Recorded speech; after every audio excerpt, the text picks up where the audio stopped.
The fate is indeed sealed. Rahul Gandhi is all set to be the next Congress president. The Gandhi Zion filed the nomination papers for the president's post earlier today, ending speculation over when he will take complete charge of the Congress party. With no other candidate filing nominations opposing him, Rahul Gandhi will be the fifth-generation Congresswala emerges as the lone candidate, succeeding his mother Sonia Gandhi, who held the position for 19 years in a row as the head of the Grand Old Party of India. Congress leader Shehzad Poonawalla has launched a blistering attack against the right now party's vice president, questioning him resorting to dynastic politics. Meanwhile, Prime Minister Modi has slammed Rahul's coronation, equating his elevation to that of Aurangzeb and asking if he succeeded his father Shah Jahan via a poll process. That's the fate of Indian polity right now. And joining us on this very special show, President Rahul Gandhi, we are joined by Sushmita Dev, leader of the Congress Party, Amit Malviya of the BJP, Ghanshyam Tiwari, national spokesperson of the Samajwadi Party, and Nirja Chaudhary, political commentator and columnist. Thanks each one of you for being with us. And it's only fair, Sushmita Dev, that I begin with you. Rahul Gandhi files his papers.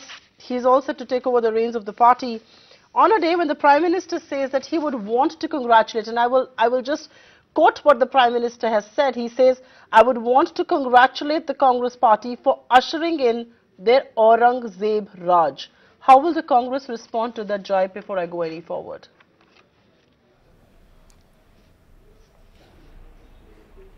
I think it's a very, if I may say so, it's a horrible thing for a Prime Minister to say. He's in the middle of a campaign trail in a state, and there are much larger issues there that he should be addressed. And when it comes to the internal matter of another party, anybody should refrain from cheap comments. We have a procedure in place. It is our choice who we select as our president. It is the Election Commission of India that has set the procedure. And I think the Prime Minister should be concentrating on national interests and the economy and far more important things that need his attention. It's it's lack of grace, to put it mildly. Amit Malviya, the Congress party says it's lack of grace to talk about Aurangzeb Raj, especially when the Prime Minister is campaigning in poll-bound Gujarat. Sushmita Dev also says it's unfortunate that he's not focusing on issues in the state and commenting on another party's internal elections. What would the BJP say to that? Have we resorted to politics where we are calling each other Aurangzeb?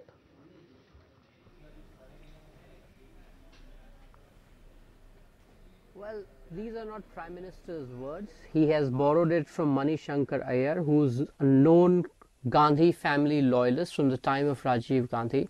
And it is he who described Rahul Gandhi's coronation as one of the Mughal era where Shah Jahan took over from Jahangir without an election, and subsequently Aurangzeb took over from Shah Jahan without an election.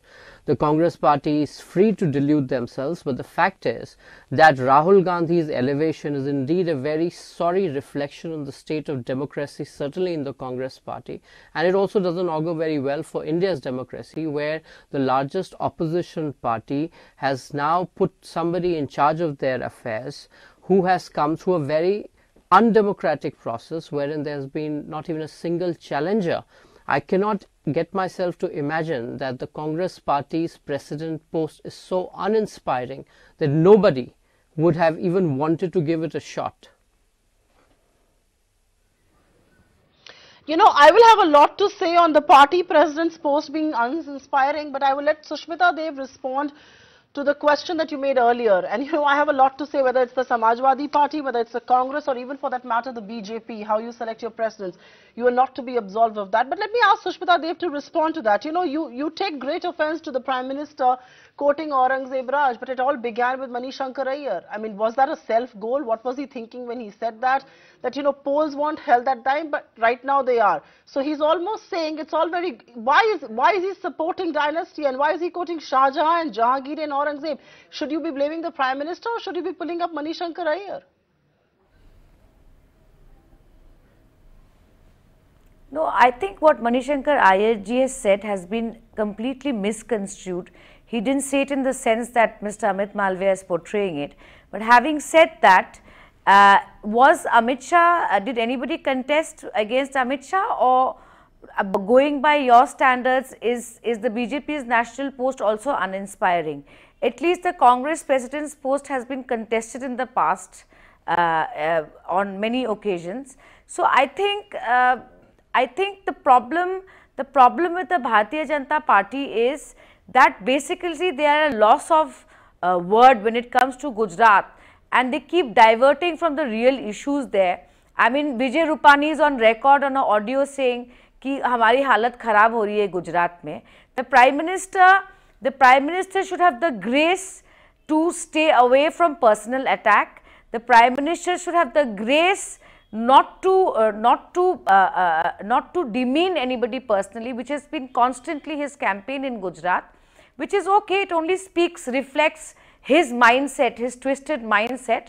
But all I want to say is, our elections are as per the Election Commission of India, and we don't need the certificate from A. Amit Malviya or A. Narendra Modi ji or Amit Shah ji to tell us what is democracy, given BJP has a track record of destroying every democratic institution in this country.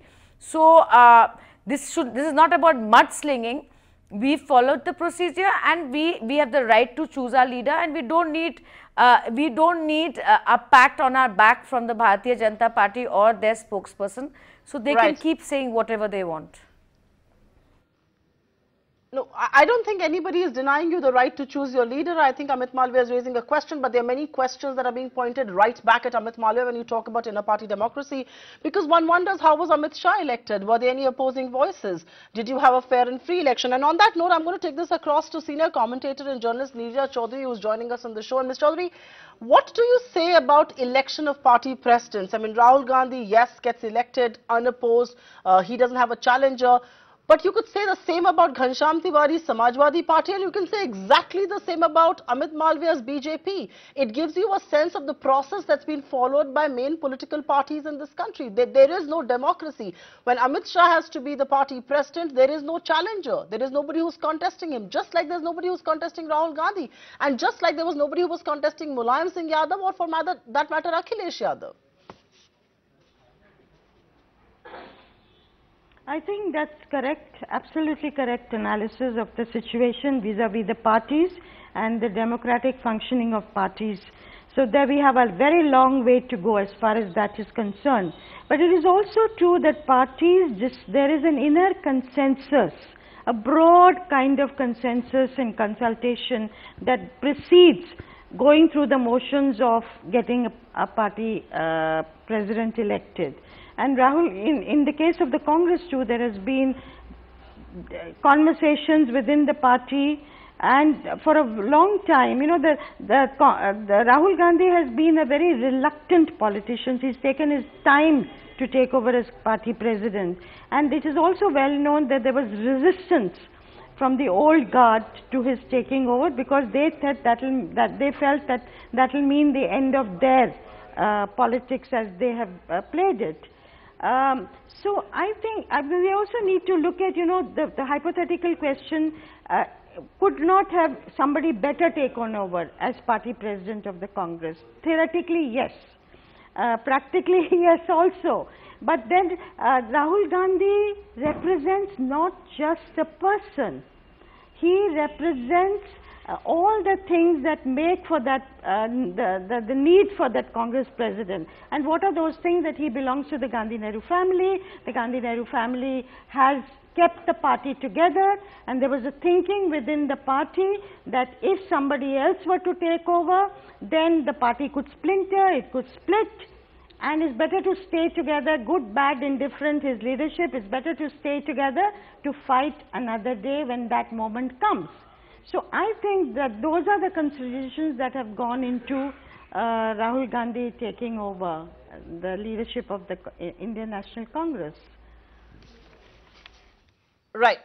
You know, Neerja Chaudhary puts it brilliantly that, you know, there is an inner party consensus that's arrived at, and it perhaps happened exactly in the case of Amit Shah or Akhilesh Yadav or Rahul Gandhi. But Ghanshyam Tiwari, I'm going to come to you on the second point that she made, that, you know, political parties turn to families, political parties turn to dynasties to keep them together. That also tells you the state of polity in our country. Is there a lack of leaders? Is this because they have moral authority? I mean, why is it that the Samajwadi Party continuously keeps turning to the Yadav clan? Why is it that the Congress keeps turning to the Gandhis? I mean, one will question both of you on that.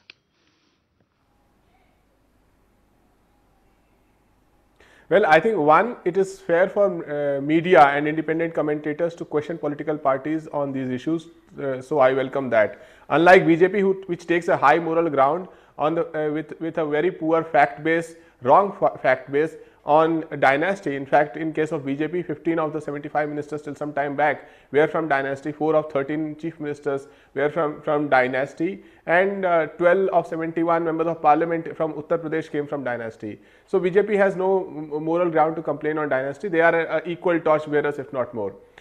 The fact is that any leader coming either from dynasty or from ground up has to win the support of people on bankable credibility. In case of Akhilesh Yadav, he chose to fight within his own family and party to ensure that his vision for Uttar Pradesh, his vision for party, his agenda of governance is supreme, and that is what we are going to take to people. Is that the case with Bharatiya Janata Party, or is that the case with several other parties? But I think today is a momentous occasion. Today would be remembered as a day when Indian polity goes from BJP versus Congress broadly to young leaders versus old leaders. Across the country, if you look at it, be it Akhilesh Yadav, Rahul Gandhi, a large chunk of country today is represented by a young generation of leaders who are plain speaking, who call a spade, are ready to accept their failures but still lay out their vision. They are ready to engage youth in various ways with good technology and open hearing. This is not true for BJP.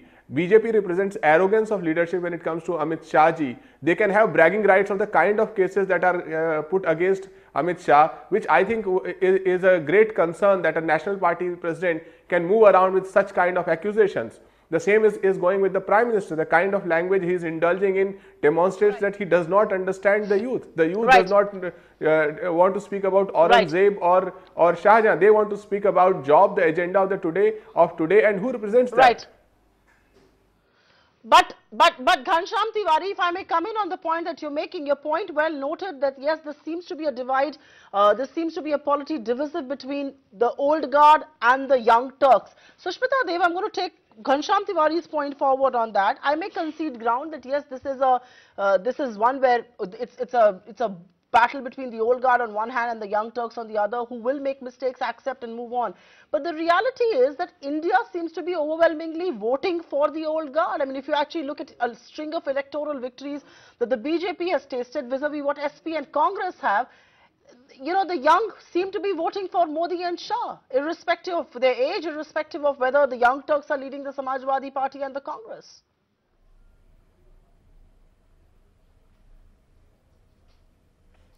See, this whole narrative about old guard versus young Turks, I think it's a fallacy. I'll tell you why. India is a very young country, and what most young Indians aspire is a vibrant economy. They want employment, they want jobs, they want good health care, they want good education. So I think if anybody, irrespective of their era, which era they belong to, if they are able to deliver, or if India believes that Modi can deliver or Rahul Gandhi can deliver, they will vote for that generation. So any system, any democracy will have a set of people who will symbolize experience, who will reflect the experience they have. And of course, young people also want to see the right energy in their politicians. So it's always a mix of that. I mean, I think Prime Minister Modi's biggest challenge in the Gujarat election and all the upcoming elections is going to be unemployment, because it is he who promised 5 crore jobs in a year, and it's a big issue. So young people want delivery. They don't want to hear who's Hindu and who signed on which register and who's Aurangzeb, and I mean, these things are very unbecoming of a prime minister. because he holds a prestigious seat. He is supposed to tell the nation that where is he heading with the nation's economy, or the job market, or defense policy, or foreign policy. It's his job to tell the nation that and go to election with that. So old and new, coming back to it, is not, it's not so relevant. It's not so relevant, provided the leader of the party captures the imagination of the youth and reflects the aspiration of the people. I think that's important. All right, so it's not so much about old and young, it's perhaps a blend of both. But Amit Malviya, let me ask you a very direct question. Rahul Gandhi has been on a campaign trail in Gujarat, and there are a lot of political commentators, I'm sure like Neerja Chaudhary, who believe that there is a certain amount of nervousness within the BJP. You have perhaps come a full circle beyond ridiculing him, beyond calling him names, beyond calling him Pappu. You have perhaps come to terms with the fact that there are people out there who are listening to him, and which is why you have your entire barrage of leaders in Gujarat. What else explains that? Are you wary of Rahul Gandhi? Are you nervous of him? Or will you continue to ridicule him even as the leader of the Congress party?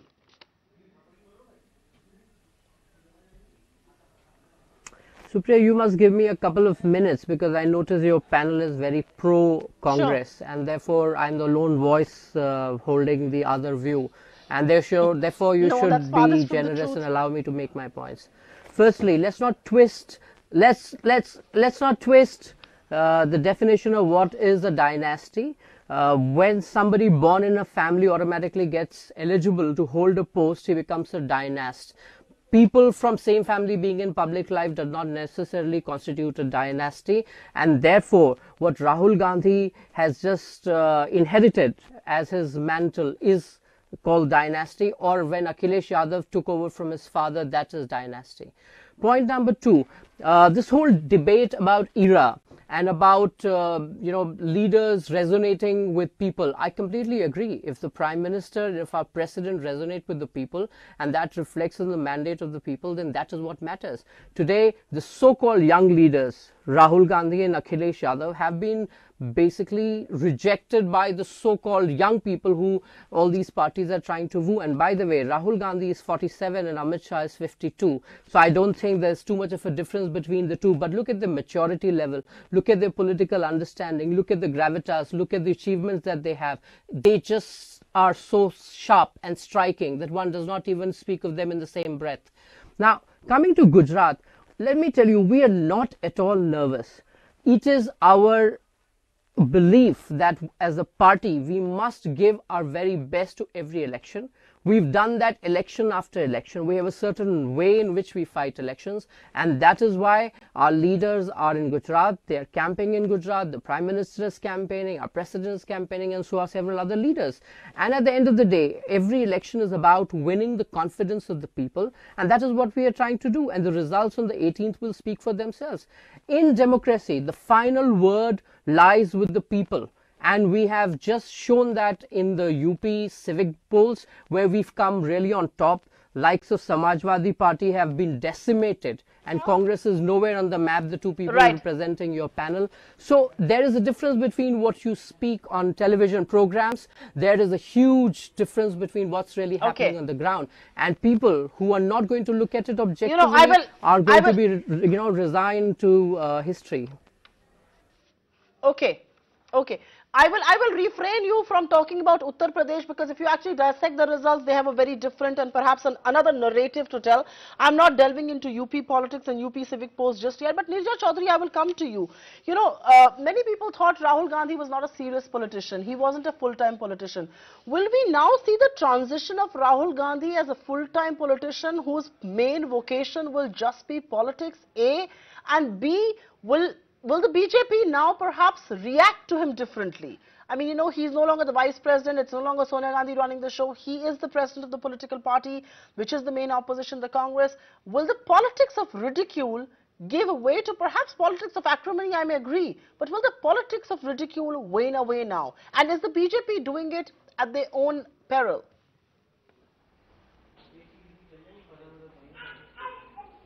I think, Rahul Gandhi's running away, or the impression and the image that he has of not being, starting something but then not completing it. and you don't know whether he's going to be there. You know, he started off very well from between 2004 and 2009. I remember young people looking to him. Even 2009, a lot of young people, I remember one of the NDA leaders saying, you know, BJP leaders are saying that our youngsters are looking at the Congress and the Congress may win. This was before the election results were out. So they were looking at him with new eyes, and at that time reluctance and effacement which he represented was seen as a plus point. But after 2009 that changed. That very effacement became running away, and somewhere this is, you know, it has created a doubt in people's mind about his ability to lead. So that is going to be a very important thing, that image he will have to undo as the Congress president, and that's not going to happen automatically. The second thing, of course, is leading your party to victory. You've seen defeats since he took over as vice president. Congress has lost state after state except Punjab. So now there are very important elections coming. Gujarat, where he's campaigned extensively. If the Congress does better than in 2012, and say gets 675, 80, 85 seats, even if it doesn't get victory, that will be a feather in his cap, and I think he will move towards becoming a leader from a Congress president. So also the elections in 2018, Karnataka, Chhattisgarh, Rajasthan, Madhya Pradesh. So that is going to be an immediate test for Rahul Gandhi, and he doesn't have much time to prove his mettle. Okay, Ghanshyam Tiwari, I will come to you, and the point that Neerja Chaudhary did make in politics, and you know, before I take a closing comment with both Sushmita Dev and Amit Malviya, in politics is the image of Mr. Nice something that doesn't really work for you? One saw that with Akhilesh Yadav, one has seen that with Rahul Gandhi. You know, is he perhaps a little too nice for India to like him, for him to be taken politically seriously? I mean, we all know that Akhilesh Yadav was trying to carve out this good boy image for himself within the Yadav clan, where the caste was so deeply entrenched, with Shivpal Yadav running the show on one hand and all of that. Is Rahul Gandhi's public image, his guy next door, his Mr. Self-effacement image, is what is coming in his way?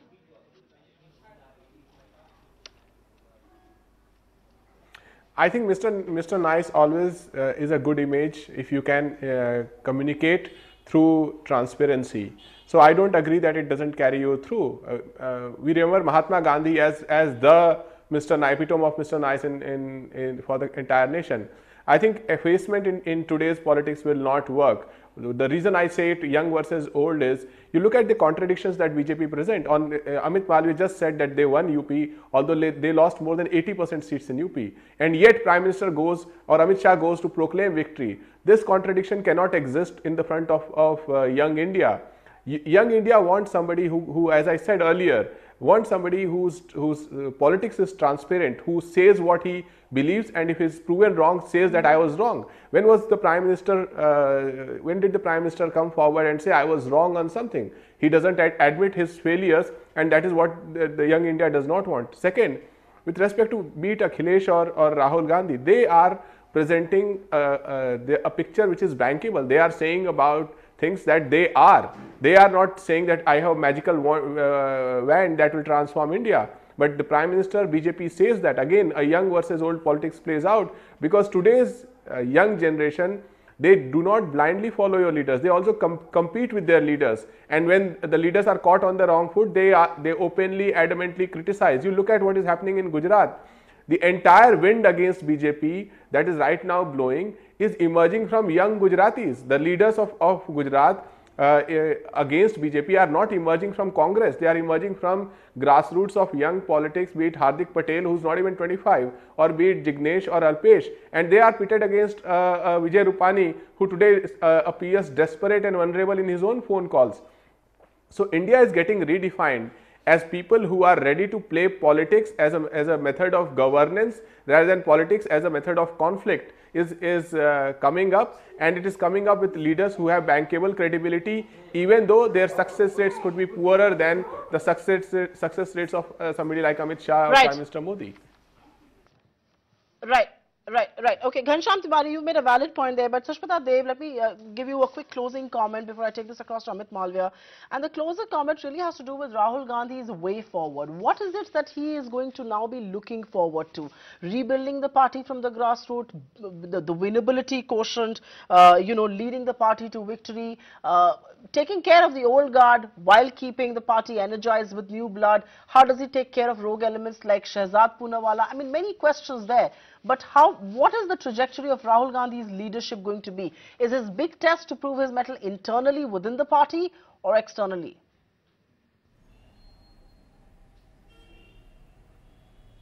I think with great humility I have to accept that Rahul Gandhi is taken over as the president or going to take over in the next few days in a very challenging time. We are at 44. And we have to make the party strong electorally, internally, in many ways. But I want to just put one thing on record, which the BJP goes on and on saying about, oh, we've lost one election after the other, and therefore Rahul Gandhi's leadership is this and that. Going by those standards, are they saying that 56 years of being in the opposition, all their leaders, which is Advani ji, Bajpayee ji, are they saying that they are failures? No. In an electoral system, in a democracy, the opposition has a role to play, the party in power position has a role to play, and that is interchangeable depending on the mood of the nation. So any party in power should not show arrogance just because they are in power, that our prime minister is everything, our leaders everything, and Amit Shah does everything right, and look at him, he's 52 years old and he knows so much. It takes a moment for the tide to turn. So let's not be arrogant about it, and I am saying it with humility that Rahul Gandhi ji has taken over Congress at a very challenging time, but I can tell you his heart is in the right place. He has a good vision for the party. And let me tell you, Mr. Modi's style of functioning has come as a blessing for us, because now people realize that India needs a compassionate leader. India needs a leader who engages in dialogues and not monologues, and definitely does not need a dictator. Amit Malviya, we'll let you have the last word, considering you're from the opposition benches and you started off by saying that you're the lone warrior on this show. I think it's only fair that I give you the last word. How will you respond to the last point made by Sushmita Dev? Opposition benches? We're not from the opposition benches. I think you've got it all mixed up. I also took note of the fact that you called Shehzad Poonawala rogue voice, when I think he should have been called a voice of reasoning. So, let's not try and stick labels where none exist. Now, coming to this point, you asked a question about politics of ridicule, and I want to just focus on that. If Rahul Gandhi wants to be taken seriously as a politician, in his new avatar as a president, although I don't think that changes much, because even as vice president of the party, he was very much in control of things, and his writ ran large in the party, yet it met with failure after failure. Just look at Gujarat elections. He's been campaigning there, and he has resorted to lies after lies after lies, which have been exposed relentlessly. So if a politician's credibility is under question, where people do not believe what he says, and he intentionally goes out and says the wrong things just to kind of sway people, that might just be momentarily. And unless Rahul Gandhi realizes that politics is about building your credibility over very many years, and just because you become the president of the Congress party does not necessarily mean that people are going to take you seriously. You have to build that, and it's not an easy task. I wish him all the luck, but I don't see much hope for him to revive the Congress party, given the situation that the party is in, has had his hand all throughout. All right, so Rahul Gandhi's writ has been written large over the party, and it's not as if his elevation will make things difficult or different, says Amit Malviya, understandably from the BJP. But thank you very, very much on that note. It's an endless debate that can go on, but I've completely run out of time here. Sushmita Dev, Ghanshyam Tiwari, Amit Malviya and Neerja Chaudhary, thank you very much for joining us on this edition where we discuss and debate President Rahul Gandhi.